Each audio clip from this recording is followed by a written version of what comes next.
बैरीला नष्ट करे बर हितवा के कष्ट हरे बर। बैरीला नष्ट करे बर हितवा के कष्ट हरे बर। आए सतयुग माते दाई ओ तेरी अवतार पगला मोती मामला। तेरी अवतार पगला मोती मामला। तेरी अवतार पगला मोती मामला।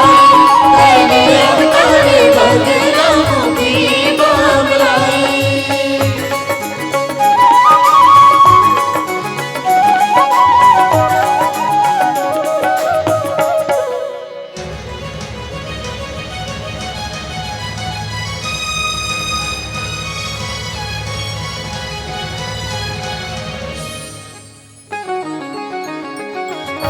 हर हर हर हर करे रे आके राग मचावन लागे।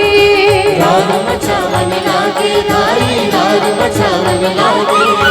डर के मारे जीव जंतु सब जान बचावन लागे। जान बचावन लागे दाई जान बचावन लागे। अलहनी कैसन आगे विष्णु जी गुणन लागे। अलहनी कैसन आगे विष्णु जी गुणन लागे। देख के जग कर लाई ओ तेरी अवतार पगला मोती मामला। तेरी अवतार पगला मोती मामला। तेरी अवतार पगला मोती मामला। तेरी अवतार पगला मोती मामला।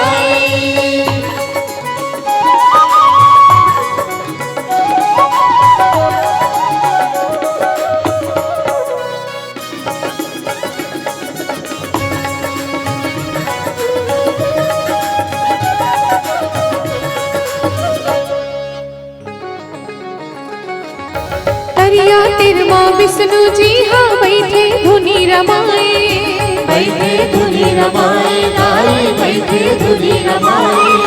दीपक ले उबरे खातिर बर मैया लागोहराए। मैया लागोहराए दाई मैया लागोहराए। बिनती ना सुनन लागे दर्शन वो देवन लागे।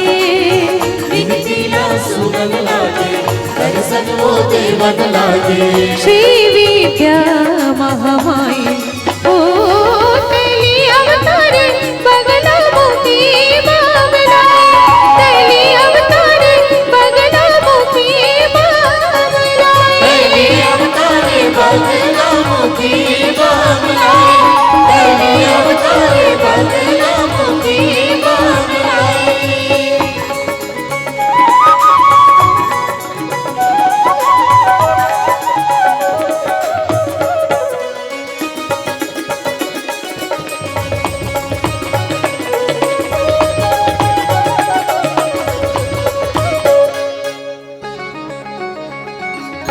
गौहेरा के तेज धार ला जगदम्बा धामे। जगदम्बा धाम सिताई जगदम्बा धाम सिताई। ब्रह्मा के सुख रचना ला पर ले होत बचाए। परले होत बचाए सिताई परले होत बचाई से। भक्ति बन के विष्णु जी के शक्ति बन के ब्रह्मा जी के। भक्ति बन के विष्णु जी के शक्ति बन के ब्रह्मा जी के। पीताम्बरा महामाई ओ तेरी अवतार पगला मोती मामला। तेरी अवतार पगला मोती मामला। तेरी अवतार पगला मोती मामला।